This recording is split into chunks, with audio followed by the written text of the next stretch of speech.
Série: Os Senhores de Verde. Título: O Despertar Verde. Subtítulo: Sussurros em Fortaleza. Autor: Davi Florencio. Capítulo 11. Confissões, conexões e ameaças. Aris precisava falar com alguém. A pressão das descobertas, a sensação de perigo e o isolamento após a ligação com Helena estavam se tornando insuportáveis. E só havia uma pessoa em seu círculo que talvez, apenas talvez, pudesse ouvir sem julgá-lo completamente louco: Raul. Encontrou o amigo em seu habitat natural. Um café charmoso na praia de Iracema, cercado por livros e com um caderno de anotações aberto à sua frente. O contraste entre a calma boêmia de Raul e a tempestade interna de Aris era quase cômico. Aristeu, que surpresa! Disse Raul, genuinamente contente ao ver o amigo se aproximar. Decidiu finalmente trocar os isótopos pela brisa do mar? Sente-se. Aceita um café, ou talvez algo mais calmante hoje. Aris sentou-se, sentindo o olhar observador do amigo. Ele dispensou as preliminares. Raul, preciso conversar. Sério. E preciso que você me ouça com a mente mais aberta que já teve. O sorriso de Raul desapareceu, substituído por uma expressão de atenção concentrada. Estou ouvindo, Aris. O que aconteceu? Com a voz baixa, quase um sussurro no início, Aris começou a relatar tudo o que havia omitido ou minimizado antes. A viagem de volta à Amazônia. O encontro com o velho pajé. As palavras do ancião sobre a teia, a guerra entre as forças, a semente antiga dentro dele, o aviso sobre os olhos que o seguiam. Descreveu a sensibilidade aguçada, os flashes de percepção, a sensação crescente de estar sendo vigiado, o carro escuro, os pequenos incidentes. Raul ouvia em silêncio, a xícara de café esquecida na mão, os olhos fixos em Aris.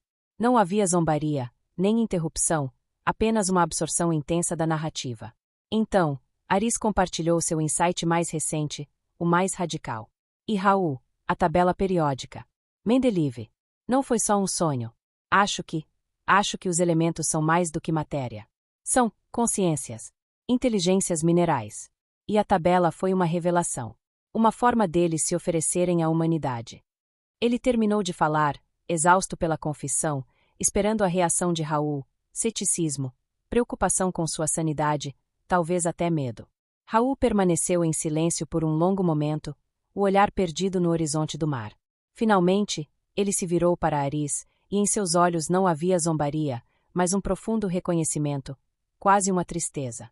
Eu sabia, murmurou Raul. Quer dizer, não os detalhes, claro.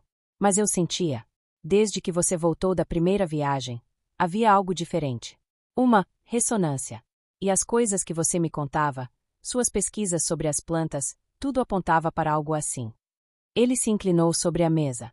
Aris, o que o pajé lhe disse, sobre a teia, a guerra, as forças, isso ecoa em tantas tradições. Os gnósticos falavam de arcontes, forças cósmicas que se alimentam da consciência humana. As filosofias orientais falam do jogo de Maia, a ilusão tecida sobre a realidade. As cosmovisões indígenas estão repletas de espíritos da natureza, alguns benéficos, outros perigosos. Você não está louco, Aristeu. Você apenas acordou para um nível de realidade que a maioria ignora. E os perseguidores? Os olhos? Perguntou Aris, a voz tensa. Faz sentido, disse Raul, sombriamente. Se você despertou essa semente, essa conexão, você se tornou visível. Para ambos os lados da guerra, provavelmente. E existem grupos, humanos ou não, que não querem que esse tipo de conhecimento se espalhe. Que lucram com o sono da humanidade, com a exploração desenfreada da teia. Eles vão tentar silenciá-lo, ou talvez, usá-lo. Aris sentiu um calafrio. E a tabela periódica? Os elementos. Raul sorriu pela primeira vez, um brilho de fascínio intelectual em seus olhos. Isso é genial, Aris. Conectar o mineral ao místico dessa forma. A alquimia sempre viu a matéria como viva, como um processo de transformação espiritual. Os elementos como arquétipos, como degraus da consciência. Você pode ter redescoberto uma chave fundamental. Uma ponte entre sua ciência e tudo isso. Mas o que eu faço com isso, Raul? Eu sou um físico. Não sou um guerreiro, nem um xamã. Você é um buscador, Aristeu. Sempre foi. Antes buscava nos átomos, agora busca na teia. O método mudou, mas a busca é a mesma. Pela verdade, pela ordem por trás do caos aparente, disse Raul. Você não está sozinho. Eu estou com você. Talvez eu não possa lutar contra, seja lá o que estiver seguindo você. Mas posso ajudar a pesquisar, a conectar os pontos, a entender as linguagens que você está começando a ouvir. Meus livros, meus contatos, talvez sejam úteis. A oferta sincera de Raul foi como um bálsamo para o isolamento de Aris. Ele não estava completamente só. Obrigado, Raul, disse Aris, a voz embargada pela emoção. Eu não sei onde isso vai dar, mas... Ninguém sabe, interrompeu Raul, o olhar sério novamente. Mas como disse o pajé, a escolha é sua. E parece que ficar parado não é mais uma opção segura. Precisamos entender quem são esses perseguidores e o que eles querem. E precisamos entender melhor essa semente dentro de você. Seus avós, você disse que eram cultos, imigrantes. Talvez haja pistas no passado da sua família. A sugestão abriu uma nova avenida de pensamento para Aris. Seus avós. A origem de seu nome. Seria possível que a conexão fosse mais profunda, mais pessoal do que ele imaginava. Nos dias seguintes, a sensação de perigo se intensificou. O carro escuro tornou-se uma presença mais constante. Aris teve seu apartamento revirado enquanto estava fora, nada de valor roubado, mas seus papéis de pesquisa e anotações sobre suas experiências recentes estavam claramente remexidos. Uma mensagem clara. Ao mesmo tempo, um novo fragmento de memória emergiu em um sonho. Desta vez, viu o jardineiro novamente, não apenas o rosto, mas a figura inteira, curvado sobre um canteiro, as mãos na terra. Ele se virou para Aris, os olhos cheios de uma tristeza antiga, e disse apenas uma palavra: equilíbrio. E então, a imagem se dissolveu em uma visão da rede filamentosa sendo atacada, corrompida por uma sombra escura que parecia emanar de certas plantas, cana-de-açúcar, papoula, tabaco. Aris acordou com a certeza de que precisava agir. Os perseguidores estavam se aproximando, e a mensagem do jardineiro era urgente. O equilíbrio estava ameaçado. Ele precisava entender mais sobre seus avós, sobre sua própria conexão, e precisava encontrar uma forma de se proteger e, talvez, de lutar. Aproveite este intervalo e clique no link na descrição e compre o seu livro. Continua. Capítulo 12. A escolha na encruzilhada. A invasão de seu apartamento foi o ponto de inflexão. Aris sabia que não podia mais esperar ou hesitar. Os olhos na sombra eram reais, e estavam fechando o cerco. Ele precisava tomar uma atitude, fazer uma escolha, mesmo com o conhecimento fragmentado que possuía. Sua primeira decisão foi buscar segurança e, talvez, respostas em suas origens. Lembrou-se de uma velha caixa de metal que pertencera a seus avós, guardada no fundo de um armário, contendo cartas antigas, documentos e alguns objetos pessoais que ele nunca examinara com atenção. Talvez ali estivesse a pista que Raul sugerira. Enquanto remexia na caixa, encontrou cartas trocadas entre seus avós em um português formal, falando sobre suas esperanças no Brasil, seu amor pela cultura local, mas também sobre estudos antigos e uma responsabilidade herdada. Encontrou um pequeno caderno com anotações em uma língua que ele não reconheceu de imediato, misturada a símbolos estranhos, alguns vagamente alquímicos, outros parecendo diagramas de plantas. E, no fundo da caixa, um objeto peculiar, um pequeno pingente de madeira escura, com um símbolo entalhado que Aris reconheceu com um choque, era semelhante ao formato da copa da árvore luminosa de seus sonhos. Naquele momento, seu celular tocou. Era Raul, a voz urgente. Aris, saia daí agora. Aquele carro escuro está parado na esquina da sua rua. E tem outro bloqueando a saída dos fundos. Eles sabem onde você está. O sangue de Aris gelou. Eles estavam ali. Pegou a caixa de metal, o pingente na mão. Seu dom, sua sensibilidade aguçada, confirmava a presença lá fora, a mesma frieza focada que sentirá antes, agora mais intensa, mais próxima. Não havia tempo para pensar. Precisava fugir. Mas para onde? Procurar o pajé novamente. Era muito longe, muito arriscado. Tentar encontrar Helena e as crianças. Colocá-los-ia em perigo. Raul. Talvez, mas arrastaria o amigo para o centro da ameaça. Olhou para o pingente na mão. A árvore da vida. Equilíbrio. A semente antiga. A responsabilidade herdada. Lembrou-se de um lugar mencionado nas cartas dos avós, um sítio antigo no interior do Ceará, um lugar que eles chamavam de refúgio, ligado aos seus estudos. Seria uma aposta desesperada, baseada em fragmentos de informação, mas era a única opção que lhe pareceu viável. Com a caixa de metal debaixo do braço e o pingente no bolso, Aris foi até a janela dos fundos. O outro carro estava lá, bloqueando parcialmente a viela. Mas talvez houvesse uma brecha. Respirou fundo, tentando usar sua nova sensibilidade não apenas para sentir o perigo, mas talvez para encontrar um caminho, uma oportunidade. Sentiu a atenção dos homens nos carros, a atenção deles focada na entrada principal do prédio. A viela dos fundos parecia menos vigiada naquele instante. Era agora ou nunca. Tomou sua decisão. Não era uma solução, apenas uma fuga, um adiamento. Mas era uma escolha ativa, um passo em direção ao desconhecido, guiado por fragmentos de revelações místicas, intuições recém-despertas e a herança enigmática de seus avós. Deslizou pela janela, caiu agilmente na viela e correu, o coração disparado, em direção à escuridão e ao futuro incerto, deixando para trás sua vida antiga e abraçando a perigosa realidade da guerra silenciosa que acabará de começar para ele. Capítulo 13. Fuga na madrugada e a teia pulsa. A viela escura era um borrão. Aris correu, impulsionado pela adrenalina, a caixa de metal dos avós desconfortável sob o braço, o pingente de madeira pressionado em sua mão. O som de pneus cantando na rua principal confirmou que sua fuga fora notada. Ele não olhou para trás. Mergulhou em um labirinto de ruas estreitas e becos que conhecia vagamente, guiado mais pelo instinto e pela necessidade desesperada de se distanciar do perigo iminente do que por um plano claro. O ar da noite cearense, normalmente apenas quente e úmido, parecia agora carregado de eletricidade. Sua percepção aguçada, o dom, estava em alerta máximo. Ele sentia a cidade ao redor de uma forma nova e avassaladora, não apenas os sons e cheiros, mas as correntes subterrâneas de emoção humana, medo em um apartamento escuro, a alegria ruidosa de um bar distante, a solidão de um vigia noturno. Era demais, uma cacofonia sensorial que ameaçava sobrecarregá-lo. Mas por baixo dessa cacofonia, ele começou a sentir outra coisa. Uma pulsação sutil, uma rede de energia tênue que parecia conectar pontos de luz, ou talvez de consciência, espalhados pela cidade, pelo país, pelo mundo. Era a teia que o pajé mencionara, a rede neural sofisticada que ele agora suspeitava existir. E, mais perturbador, ele sentia nós nessa teia. Pontos de frieza focada, como os que sentirá emanando dos homens nos carros.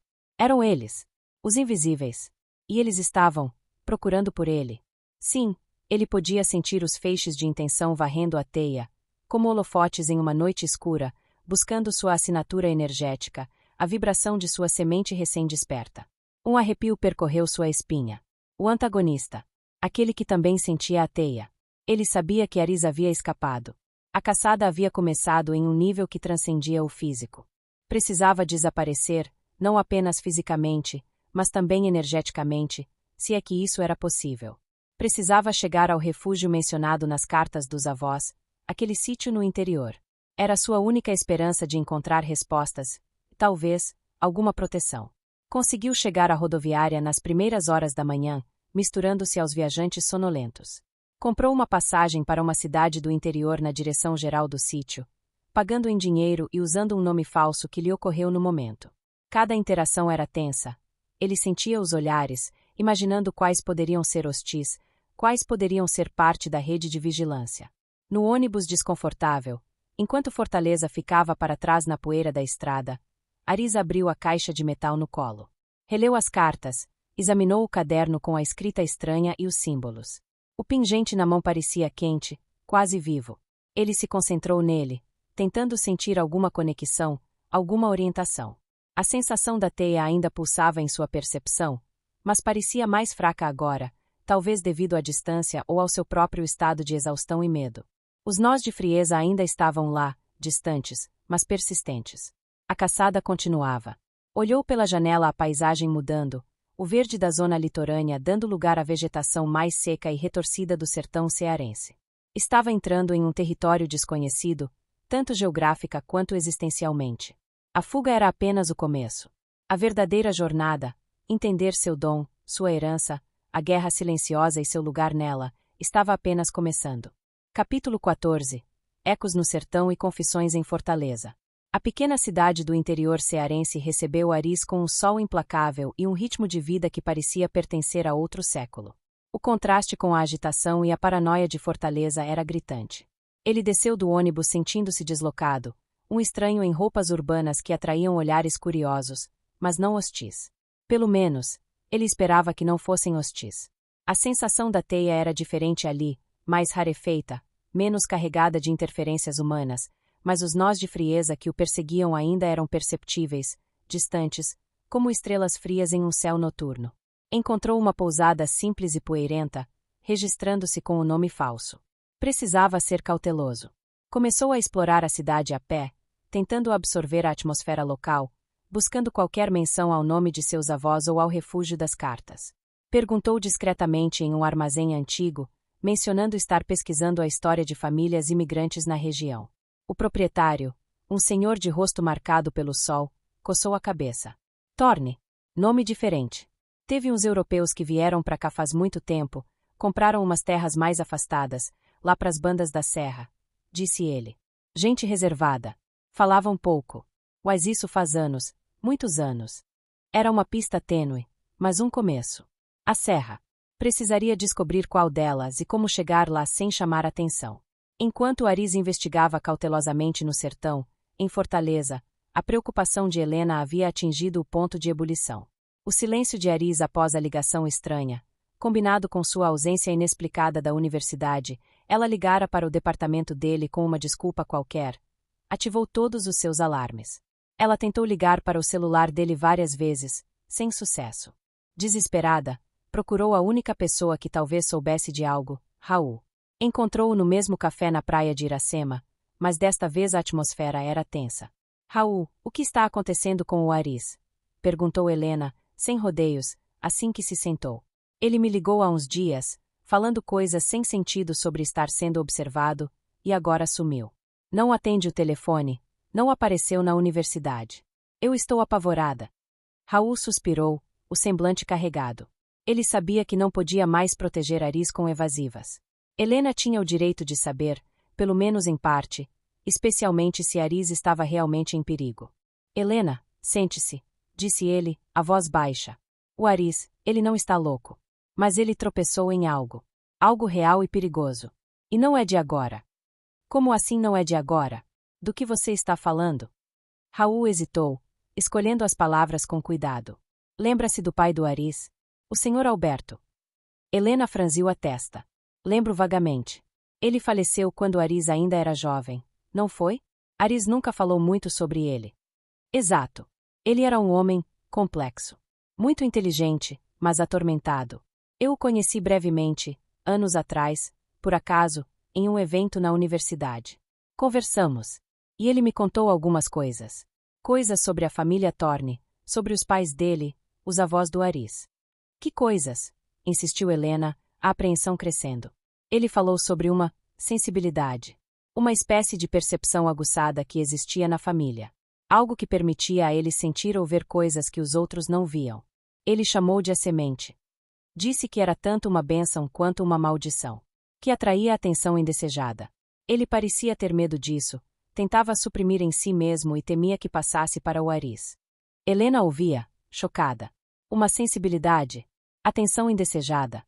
Raul, isso soa como? Loucura. Eu sei, completou Raul. Na época, eu interpretei de forma mais psicológica. Traumas familiares, talvez. Mas depois do que Aris me contou sobre a Amazônia, sobre o que ele tem sentido, as peças se encaixam de uma forma assustadora. O pai dele sabia. Ele sabia que havia algo na linhagem, algo que poderia despertar no Aris. E ele temia as consequências.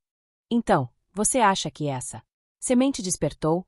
E que ele está realmente sendo perseguido por causa disso? Eu acho que é uma possibilidade muito real, Helena, admitiu Raul, gravemente.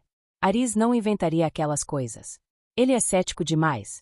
Se ele sentiu o perigo, se ele fugiu, é porque a ameaça é concreta. E está ligada a essa herança familiar. Helena levou as mãos ao rosto, tentando processar a informação. Seu ex-marido, o físico racional, herdeiro de um dom místico e agora fugindo de perseguidores desconhecidos. Parecia um enredo de ficção barata, mas a sinceridade e a preocupação de Raul eram inegáveis. Meu Deus! E as crianças? Miguel e Sofia podem ter herdado isso também. A voz dela tremeu. Não sabemos, Helena. Pode ser algo que só desperta sob certas condições. Mas a prioridade agora é o Aris. Precisamos encontrá-lo, ajudá-lo. Antes que seja tarde demais. Mas como? Ele sumiu. Ele mencionou algo sobre os avós, sobre pesquisar o passado deles antes de fugir. Perguntou Raul, lembrando-se da última conversa. Helena pensou. Não diretamente para mim. Mas ele andava estranho, remexendo em coisas antigas. Talvez ele tenha encontrado algo. Precisamos descobrir, disse Raul, determinado. Precisamos ir ao apartamento dele. Ver se ele deixou alguma pista. E precisamos ser discretos. Se ele está sendo vigiado, nós também podemos estar. Enquanto isso, no sertão, Aris finalmente encontrou uma pista mais concreta. Em uma conversa com uma senhora idosa na praça da igreja, ao mencionar novamente os imigrantes europeus, ela se lembrou de histórias que sua mãe contava sobre a Casa da Serra, um lugar isolado onde morava um casal estrangeiro que fazia estudos estranhos com plantas e pedras. Ela apontou a direção geral da serra e mencionou um nome antigo para o local: Refúgio da Luz Prateada. Luz prateada. Como a árvore da clareira.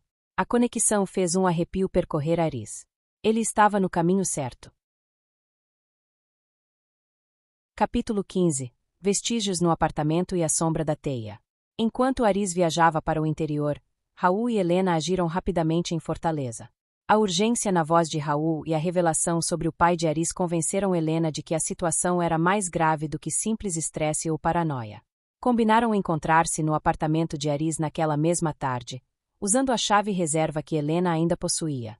A entrada no apartamento foi estranha para ambos. Para Helena, era um retorno a um espaço familiar, mas agora desprovido da vida que um dia compartilharam, impregnado pela ausência e pela aura de preocupação que envolvia Aris. Para Raul, era a primeira vez que entrava ali desde a separação, e ele sentiu o peso da solidão do amigo, misturado a uma tensão quase palpável no ar, um resquício da presença dos invasores. Ele disse que reviraram as coisas dele, murmurou Raul, olhando ao redor. Precisamos ver o que eles procuravam, ou o que Aris pode ter deixado para trás. Começaram pelo escritório, o santuário de Aris. A desordem era evidente, mas sutil. Papéis fora de ordem, livros ligeiramente deslocados, gavetas que não pareciam completamente fechadas. Quem quer que tivesse estado ali, sabia o que procurar e tentará não deixar rastros óbvios. Eles mexeram nos papéis de pesquisa dele, observou Helena, folheando uma pilha sobre a mesa. Mas por quê? O que a física nuclear tem a ver com? Seja lá o que for isso. Talvez nada. Ou talvez tudo, respondeu Raul, examinando as prateleiras. Aris estava começando a conectar as coisas. A ciência dele, a floresta, os elementos. Ele mencionou a tabela periódica de uma forma diferente. Enquanto Helena verificava os arquivos digitais no computador de Aris, que parecia ter sido acessado, embora não houvesse sinais claros de violação de dados, Raul concentrou-se nos livros e objetos pessoais. Foi então que notou a ausência. Havia um espaço vazio em uma prateleira baixa, onde ele se lembrava vagamente de ter visto uma velha caixa de metal em visitas anteriores. Helena, você se lembra de uma caixa de metal antiga que o Aris guardava? Acho que era dos avós dele. Helena franziu a testa, depois assentiu. Sim, lembro. Ele nunca deu muita importância, dizia que eram só papéis velhos. Estava aqui. Estava, confirmou Raul. E não está mais. Se ele fugiu, provavelmente levou consigo. Deve haver algo importante lá dentro. Continuaram a busca. Em uma gaveta da escrivaninha, sob uma pilha de artigos científicos, encontraram um caderno de anotações diferente dos usuais de Aris. Era mais antigo, capa dura simples. Dentro, anotações apressadas, algumas em português, outras na língua estranha que Aris mencionara ter visto na caixa dos avós, misturadas a desenhos de plantas, símbolos e o que pareciam ser diagramas da teia. É isso, disse Raul, mostrando o caderno a Helena. São as anotações dele sobre tudo isso. Ele estava tentando entender, registrar. Folhearam o caderno juntos. Viram referências às duas árvores, ao contrato, ao pajé, a tabela periódica como revelação elemental e anotações crescentes sobre a sensação de perseguição. A última entrada era apressada, quase ilegível. Eles sabem. Sentem a vibração. A teia. Frio. Preciso ir caixa. Refúgio da luz prateada. A voz. A chave está lá. Equilíbrio. Refúgio da luz prateada. Leu Helena em voz alta. O que é isso? Eu não sei, admitiu Raul. Mas parece ser para onde ele foi. Ou para onde está tentando ir. E parece ligado aos avós e à caixa que ele levou. Naquele momento, Raul sentiu um arrepio percorrer sua espinha. Uma sensação sutil, mas inconfundível, de estar sendo observado. Não com olhos físicos, mas de outra forma. Lembrou-se das palavras de Aris sobre sentir a teia, sobre os nós de frieza. Helena, disse ele, a voz baixa e urgente. Acho que não estamos sozinhos aqui. Não fisicamente, mas eles podem sentir. A teia. Precisamos sair. Helena olhou para ele, os olhos arregalados, mas não questionou. A atmosfera no apartamento subitamente pareceu mais pesada, carregada de uma ameaça invisível. Pegaram o caderno de anotações de Aris, era a única pista concreta que tinham, e saíram rapidamente, trancando a porta atrás de si, deixando o apartamento silencioso novamente, mas agora carregado com os ecos de segredos revelados e perigos iminentes. No carro de Raul, enquanto se afastavam, o silêncio era tenso. O que vamos fazer, Raul? Perguntou Helena, finalmente. Vamos analisar esse caderno com calma, respondeu ele. Tentar decifrar a escrita, os símbolos. Entender o que Aris descobriu sobre esse refúgio. E precisamos avisá-lo, de alguma forma, que sabemos para onde ele foi, e que o perigo é real. Mas como, sem usar meios que possam ser rastreados por eles? A pergunta ficou pairando no ar, enquanto a sombra da teia e dos invisíveis parecia se estender sobre eles também.